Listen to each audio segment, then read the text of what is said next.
Greetings once again, test subjects. You're back in the lab with Justin Blassie. And no, Primus, what is that stench? It's nothing, don't worry about it. It's terrible. No, it's nothing. Why?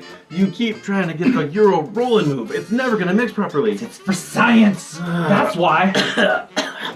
Get air out the lab. Good idea.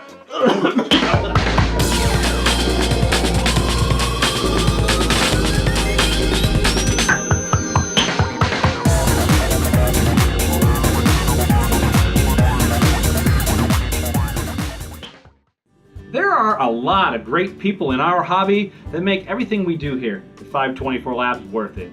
Our next guest really isn't one of them, but he seems cool nonetheless, so self-described idiot who is given idiotic things to do, Matthew Jude, you're now in the lab.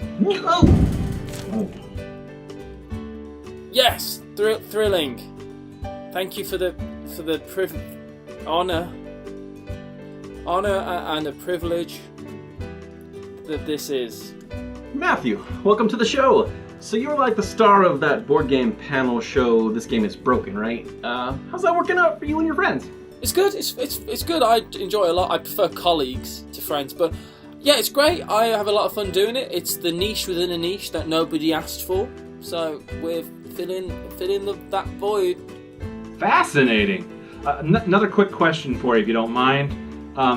We're doing our own show here. The one you're on right now, actually, in the lab. What advice could you give us as the mad scientists at 524 Labs for doing our show? Well, I wouldn't want to answer that really without first looking at what I consider to be the birth of film with the 1986 release of The Three Amigos. The chamber is going to go critical if we don't like it. Are you? Increase the RNG and. Are you all right? No, cut the VP vectors in half. I don't want to deal with this. Hold on. Okay, cool. Well, this game is broken. It's a board game panel show. We're a bunch of idiots giving a bunch of idiotic things to do. Check us out on all forms of social media, but download the podcast, I suppose. Twitter, we're on Twitter. It's got very strange very quickly, didn't it? What the hell is going on?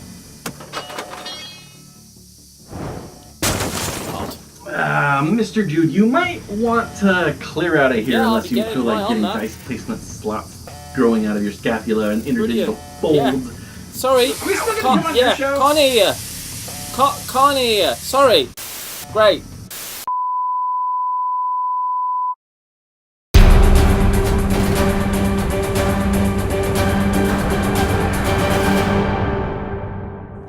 It's now time for us to share our top 3 games of 2018. Not just our top 3, but the top 3 new to us games. That's right. We do a lot of work here in the lab, and sometimes we don't get to play as many games as we like to, so sticking to just 2018 releases, it would have been hard to make this list. Unfortunately, yes. So, new to us in 2018. Yeah. Should I start with my number 3? Let's do it. Alright, so my number 3 is Chronicles of Crime. Ooh. Yes, by Lucky Duck Games. It's a whodunit kind of crime solving. If you think of maybe the old point and click kind of adventure crime solving games. I haven't played this one yet. It's like The Moon is a Harsh Mistress, something like that. These old games where you're going to these locations and you're investigating and you're trying to find clues and show them to people and figure out as much as you can and as quickly as you can, because you stick the yellow key in the yellow door like in Maniac Mansion? Maybe. I don't know. I haven't seen that. Maybe there's a scenario with it. I don't know. But it uses your phone, and all the components have little QR codes on them. And so when you go to a location, you scan that, and the app says, "Okay, you're here," and you can scan a person at that location and ask them about various things you've seen. When you're at locations that can be investigated, it's got a little 3D view. You can put a little viewfinder on, or you can scroll around with your finger, and you have to actually look around and see what's in the scene to know what kind of pieces of evidence you can actually add to the board. And as you do that, every little action you take adds time onto your day. And once you do finally solve it, you get points based on how quickly you solved it, in addition to how accurately you solved everything. Very cool. I'll have to give this one a try. Yeah, it's pretty fun. So my number 3 was a Martin Wallace release. It's published in the United States by Stronghold Games. I actually got it through Kickstarter, and that is Australia. Kind of mixing the route building train game, resource management, and Cthulhu. So not only are you getting the resources to get your trains out there, you're also buying military units and going out into the Australian outback to find the old ones and their minions and trying to destroy them. And at some point in the game, the old ones will actually wake up and Cthulhu starts playing and scores points. And so at the end of the game, if you're kind of sort of working against each other, but if Cthulhu's minions aren't taken care of, Cthulhu can actually win the game. I'm going to piggyback on you because this is actually my number 2. We played together, and I really enjoyed this game. Cthulhu did happen to show up right next to where I had been working, and it was basically me versus Cthulhu. Yeah, the rest of us were kind of on the east side of Australia, and he was over there by himself on the west. And just me versus Cthulhu. I managed to take him out, so that was pretty fun. He did take out several of your farms, but did. But I don't think I ended up winning that game, but it was no, you didn't. It was a lot of fun though. Very good, awesome. So my number 2 would then also be Australia. Australia, fantastic. So what's your number 2? My number 2 is stepping slightly outside of board games, but we kind of just lump all the stuff together. This is actually a tabletop miniatures skirmish war game, and it is Fallout Wasteland Warfare. This game is about the best you could do of bringing the feeling of some of the Fallout video games and putting it on the tabletop and telling a story and having a really great skirmish game.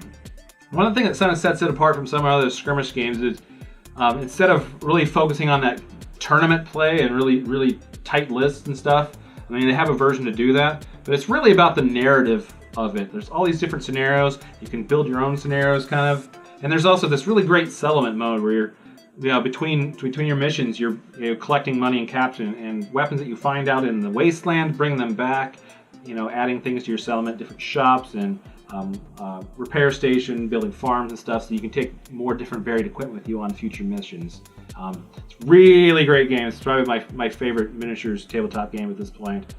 And so we're moving on to our number 1s. Your number 1. So my number 1 for 2018 is, if you've followed me on social media, you probably already know this, Keyforge. I got bit by the Keyforge bug. You kind of did. Like, you really bought a ton of decks for that. I did buy a lot of decks. And then you did something really crazy too. I made a cube. He made a cube. The whole idea of not deck building and I broke that rule already. But it works really well. It drafts. I'll take your word for it. I really like the game. It probably would have been my number 4 or 5. But I don't like it enough to maybe jump into a cube right now. But for those of you who don't know about it, it's a battle card game from Fantasy Flight Games, designed by Richard Garfield. Everybody knows him from his game he made forever ago to King of Tokyo. Yeah. I mean Magic the Gathering. That's that one too. So it plays a little different than most card games. You're forging these keys with what you earn. It's called Amber. They did the whole AE symbol there on that because, why be simple? Because it looks cool. It's cool and confusing. But you're building these keys. The first one to build 3 wins. You don't actually have to knock somebody out, and you can't run out of cards, stuff like that. It plays pretty... the games actually go longer than like a Magic game would, but they play quicker. They feel... Yeah. You don't have as much downtime. Yeah, so, there's very few dead turns. Yeah. Like, a lot of times in some of those other games, like, you get this hand and I can't really do much with this, and I drew some bad cards, and there's usually always something you can do, because even if your hand's bad, there's still, you can choose the house with what's going on the board and use that stuff out there, so. Yeah. So I really enjoy it. I know there's lots of people out there that do and lots of people that don't, and well, they don't know what they're talking about. Yeah, I think it's a great game. So, but yeah, so that's my number 1. Fantastic. My number 1 is kind of the reason that we don't have just 2018 releases. I got this in 2018. I added it on to my Australia Kickstarter pledge. Okay. Because this is also from Martin Wallace. This was the last the games that were published through Tree Frog, and it's the 3rd in his Few Acres of Snow Mythotopia trilogy. This is A Handful of Stars. It is a deck building combined with area control game. I know there's quite a few of those out there now, and this is actually probably my favorite that I've played so far. So you've got this map that's randomly generated each time you play, and you're going to get a handful of the planets, a handful of those stars, plus a few other cards for your starting deck. And on your turn, you're going to take a couple actions, whether it's buying technology or building more military units, playing cards. There's a whole list of different ones you can do.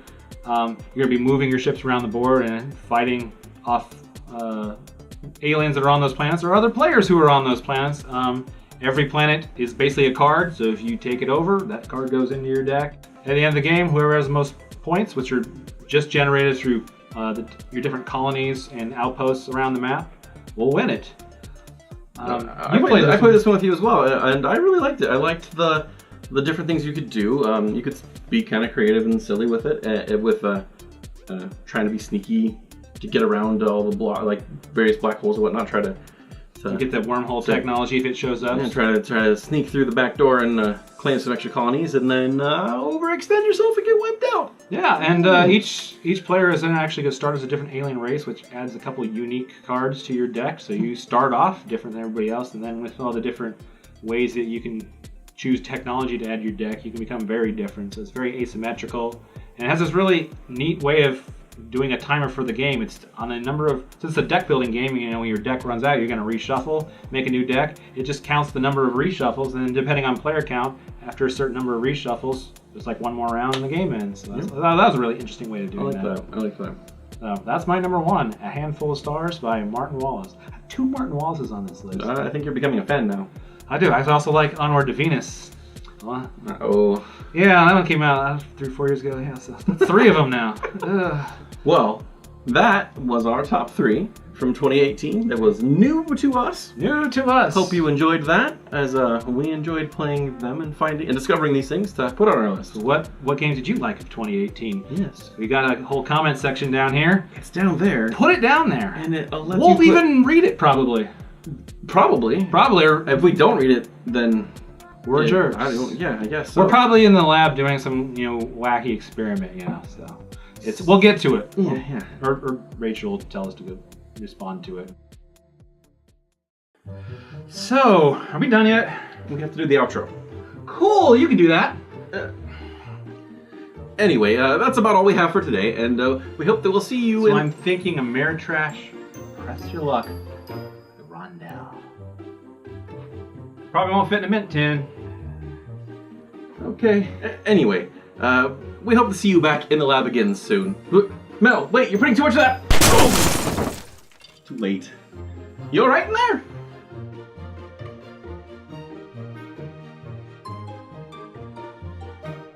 On your turn, perform the following actions. First, like the video and subscribe to the channel. Then, tap the notification bell icon so you don't miss out on the next episode.